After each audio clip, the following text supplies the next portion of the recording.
এই আপনারাই পাহাড় কেটেছেন।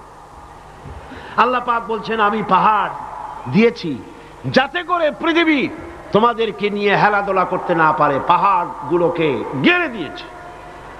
আমরা পাহাড় কেটেছি, আমরা গাছ কেটেছি, সমানে গাছ কাটা হচ্ছে। রাসূল করিম সাল্লাল্লাহু আলাইহি ওয়াসাল্লাম বলেছেন গাছ লাগানো সদকার মতো সওয়াব মিলবে। সুবহানাল্লাহ। পরিবেশ আমরাই নষ্ট করেছি। ওয়ামা আসাবাকুম মিন মুসিবাতিন ফাবিমা কাসাবাত আইদিকুম। আল্লাহ পাক বলেন তোমাদের উপরে যত বিপদ আসে সমস্ত বিপদগুলি তোমাদের দুহাতের কামাই করা, তোমরা যা কামাই করো সেটাই তোমাদের কাছে ফিরে আসে। আল্লাহর নবী বলেছেন গাছ কাটা তো দূরের কথা, গাছের পাতাও ছিল না। প্রয়োজনে গাছটা তো কাটতে পারো, বিনা প্রয়োজনে গাছের পাতাও ছিঁড়বে না, কারণ গাছের পাতাগুলি আল্লাহ রব্বুল আলামিনের জিকির করে। ইউসাব্বিহু লিল্লাহি মা ফিস সামাওয়াতি ওয়া মা ফিল আরদ। আকাশে যা কিছু আছে, জমিনে যা কিছু আছে, সবকিছুই আল্লাহ পাকের তাসবিহ পড়তেছে, আল্লাহর জিকির করছে। বলেন সুবহানাল্লাহ।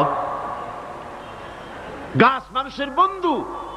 অক্সিজেন থেকে, বাতাস থেকে আমরা অক্সিজেন গ্রহণ করি, আর অক্সিজেন গ্রহণ করে যখন ছাড়ি সেটাকে কি করে ছাড়ি?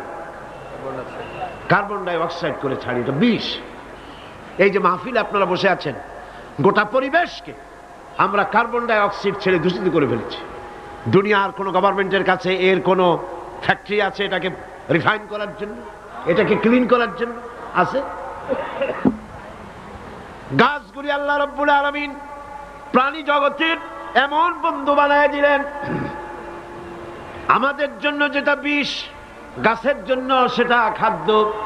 আমরা কার্বন ডাই অক্সাইড করে অক্সিজেনকে নিয়ে, পবিত্র অক্সিজেন নিয়ে কার্বন ডাই অক্সাইড করে ছেড়ে দিলাম, গাছ ওটাকে খাদ্য হিসেবে গ্রহণ করে নিল। গাছের পাতার যে সবুজ রং আর সূর্যের তাপ, সূর্যের উত্তাপ আর গাছের পাতার সবুজ রং দুটিতে মিলে এক প্রকারের রন্ধন ক্রিয়ার মধ্য দিয়ে ওই কার্বন ডাই অক্সাইডকে গাছ প্রতি মুহূর্তে অক্সিজেন বাড়াইয়া ছেড়ে দিতেছে। এগুলি আল্লাহর সৃষ্টি। এ কার সৃষ্টি? আল্লাহ পাকের সৃষ্টি। তিনি এগুলিকে সৃষ্টি করে গোটা মানব জাতির জন্য কল্যাণ করেছেন। হাযা খালকুল্লাহ, এটা হচ্ছে তোমার আল্লাহর সৃষ্টি। ফারুনি মাযা খালাকাল্লাযীনা মিন দুনি। এখন দেখাও তো দেখি অন্যরা কি সৃষ্টি করেছে। বিজ্ঞান